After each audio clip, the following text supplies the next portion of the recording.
नमस्कार, बहुत स्वागत है आपका सुपरफास्ट छत्तीसगढ़ में। खबरों के साथ मैं हूं रीनू। सबसे पहले बात करेंगे छत्तीसगढ़ में नए जिलों के पुनर्गठन पर काम शुरू हो गया है और इसके लिए सरकार ने 3 जिलों के लिए गजट पत्र में सूचना प्रकाशित कर दिया है। राजस्व और आपदा प्रबंधन विभाग ने सक्ती, मोहला, मानपुर, अम्बागढ़ चौकी और सारंगढ़ बिलाईगढ़ जिलों की सूचना राजपत्र में जारी कर दी है, लेकिन कुछ विवाद के चलते मनेन्द्रगढ़, चिरमिरी, भरतपुर जिले के लिए सूचना प्रकाशित नहीं की है। बताया जा रहा है कि दावा आपत्ति के बाद इस जिले के लिए बाद में सूचना जारी की जाएगी और अब सूचना जारी होने के साथ ही दावा आपत्ति मंगाई जाएगी। मुख्यमंत्री भूपेश बघेल ने स्वतंत्रता दिवस के मौके पर 4 नए जिले बनाने की घोषणा की थी।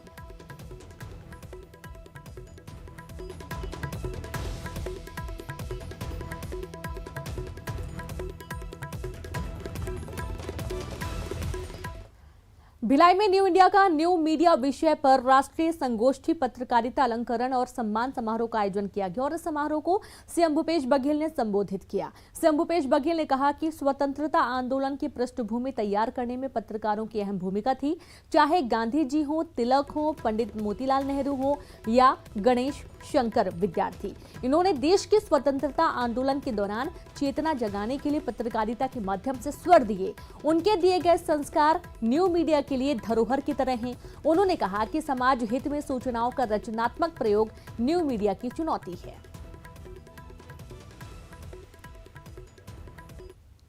बहुत अंतर आ गया है, लेकिन आज न्यू इंडिया में हमको कदम ताल करके चलने होंगे और उसमें बहुत अच्छी बात हो रही है कि मीडिया हाउस के द्वारा, हमारे पत्रकारों के द्वारा इस प्रकार के कार्यक्रम आयोजित किए जा रहे हैं, जिसमें आशुतोष जैसे, डॉक्टर मुकेश जैसे, नैयर जी जैसे विचारकों को बुलाकर उसके विचार सुने जा रहे हैं। सत्य कभी प्राचीन नहीं होता, सत्य हमेशा उसकी महत्ता बनी रहेगी। और आज भी जो हमारे ऋषि मुनि, हमारे संत महापुरुष, जिन लोगों ने सत्य की खोज लगातार की, उस रास्ते में वर्तमान पीढ़ी को भी चलना होगा। संस्कृति विभाग के संयुक्त सचिव उमेश मिश्रा को मंत्री अमरजीत भगत ने निलंबित कर दिया है। उमेश मिश्रा पर लापरवाही, अनुशासनहीनता के आरोप लगे हैं। इसके साथ ही संस्कृति विभाग के संयुक्त सचिव पर मंत्री के निर्देशों का पालन नहीं करने का भी गंभीर आरोप लगा है। कई लोगों ने उमेश मिश्रा के खिलाफ मंत्री से शिकायत भी की थी, जिसके बाद उनके खिलाफ निलंबन की कार्रवाई की गई है।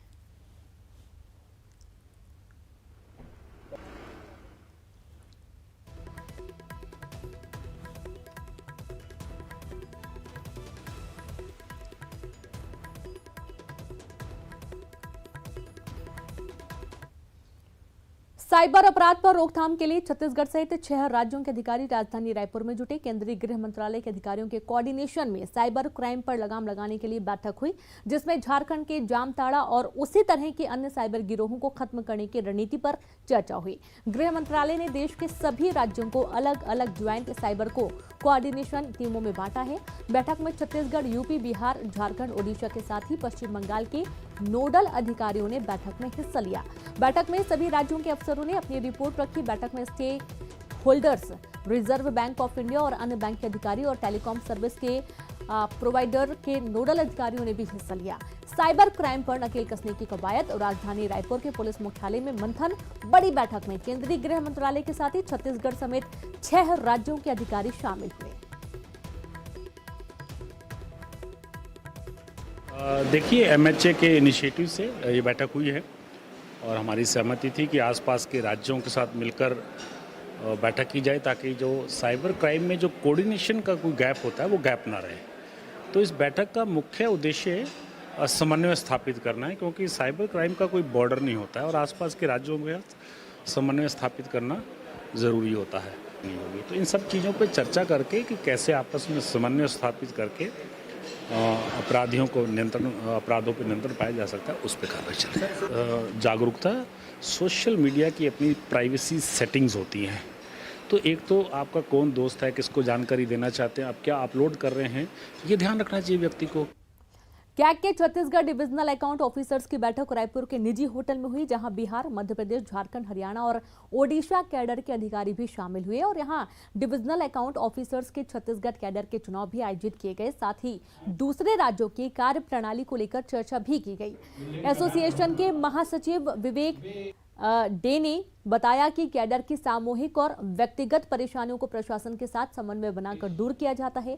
तो वहीं कोविड के कारण पिछले 2 सालों से यह आयोजन नहीं हो पाया था, लेकिन इस साल यह आयोजन किया गया है।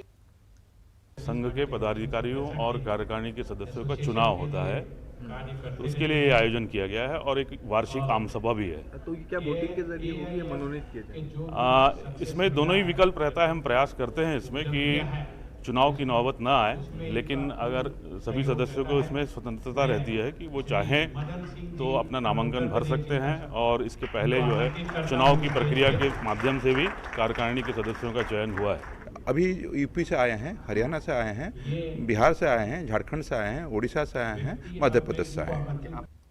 रायपुर में सेवा भर्ती की मांग को लेकर 63 दिनों से प्रदर्शन कर रहे कोरोना योद्धाओं ने आज राजधानी की सड़क पर अनोखा प्रदर्शन किया। तो वहीं कोरोना योद्धाओं ने सड़क पर कफन ओढ़कर प्रदर्शन किया और अपनी मांगों को रखा। कोरोना योद्धाओं का कहना है कि सरकार जिंदा लोगों के बारे में नहीं सोचती है और इसलिए वे मरे हुए लोगों के समान प्रदर्शन कर रहे हैं। तो वहीं प्रदर्शन के दौरान मौजूद पुलिस ने यातायात व्यवस्था बाधित करने के आरोप में 30 प्रदर्शनकारियों को गिरफ्तार भी किया। की जरूरत इसलिए पड़ी क्योंकि सरकार के पास फंड नहीं है, लेकिन जब जसपुर में लाशें गिरी और यूपी में लाशें गिरी तब सरकार बकायदा वहां देखने गई और उनको 50-50 लाख दी। सर, जब उनके लिए 50-50 लाख देने के लिए फंड है तो हमारे लिए क्यों नहीं है? सर, हम तो उस समय काम आए थे जब देश विपत्ति में था, उस समय जब घर से लोग निकलते नहीं थे, रोड पूरा खाली था, तब भी हम वहाँ पे अपने माँ बाप को बोल के आए या फिर हम वापस आएंगे या फिर हम देश को बचाएंगे, और ये कहकर हम लोग वहाँ पे गए थे। लेकिन तभी मजबूर हुए हैं जब कहीं से सरकार से कुछ भी आश्वासन नहीं मिला है। और बात करेंगे कवर्धा मामले में 59 और लोगों को 20-20 हजार के मुचलके पर जमानत दी गई है। जमानत मिलने के बाद दुर्ग जेल से सभी आरोपियों को रिहा किया गया। जेल से रिहा होने के बाद सभी का बाहर स्वागत किया गया। इसके बाद सभी ने सड़क पर बैठकर हनुमान चालीसा पढ़ी।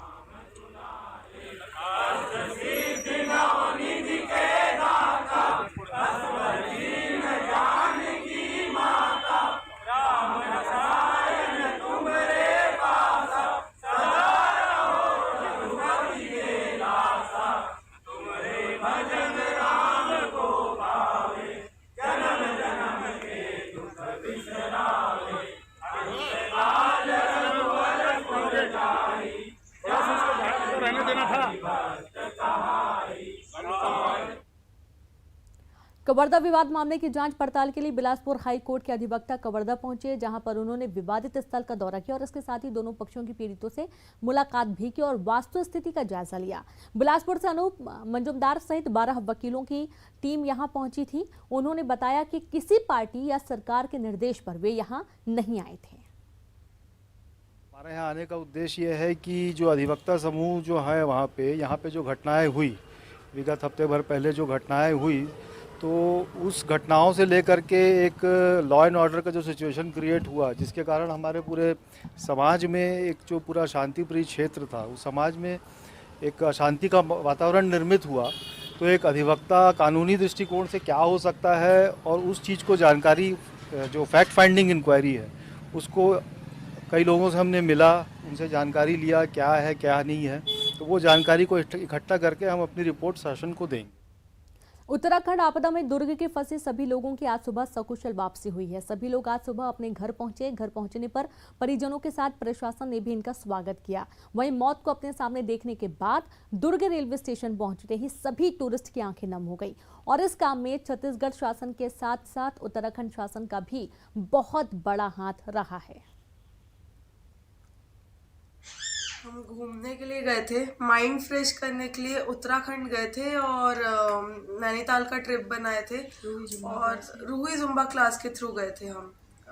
पूरे 55 लोग एक साथ, उसमें मोस्टली 45 लेडीज़ थी, 7-8 बच्चे थे एंड बाकी जेंट्स थे।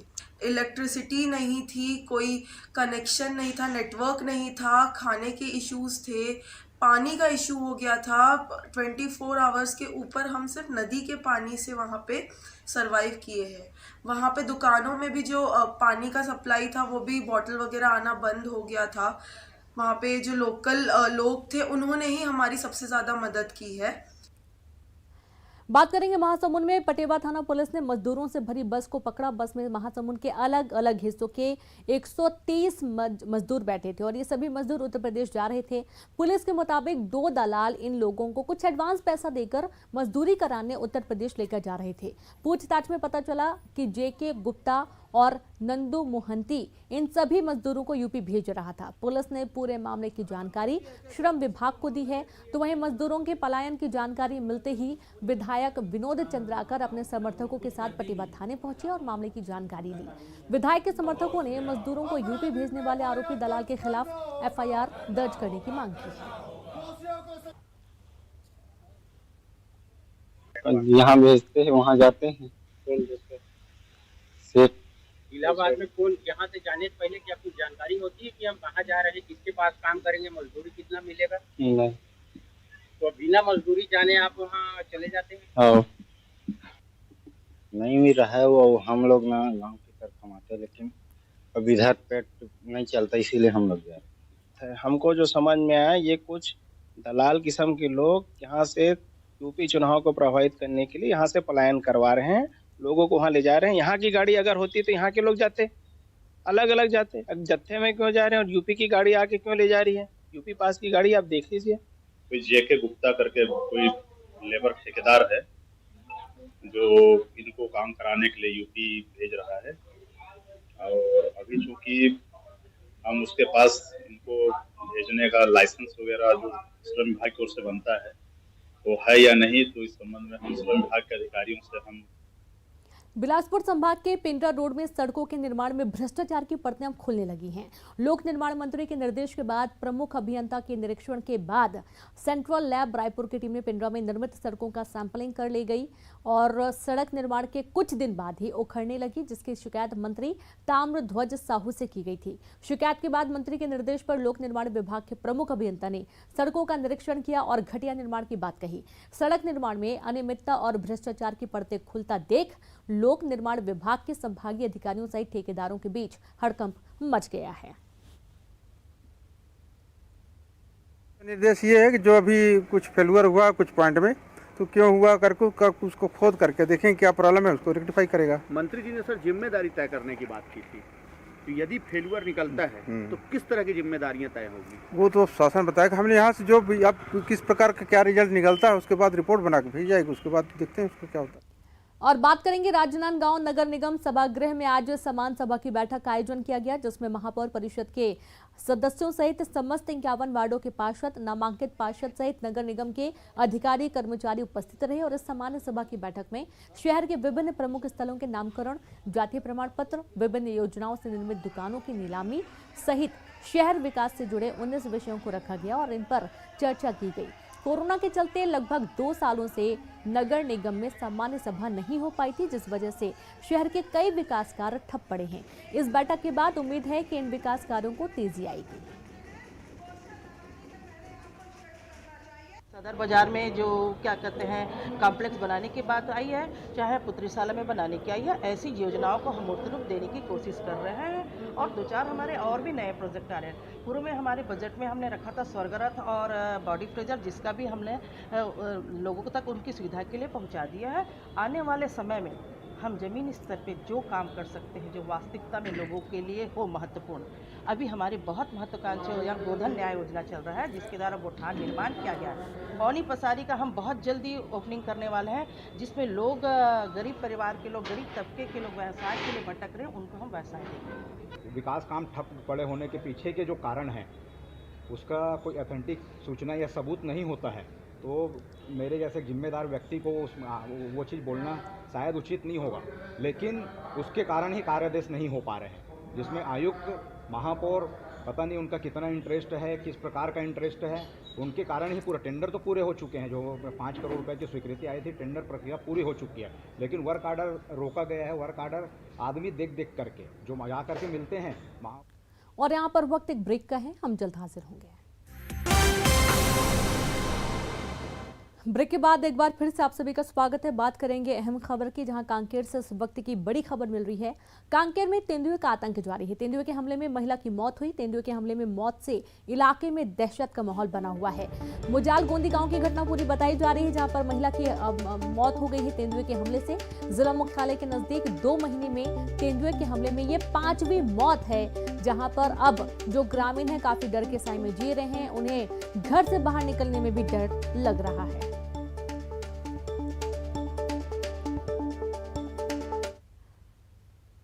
और इसी के साथ इस बुलेटिन में इतना ही। नमस्कार।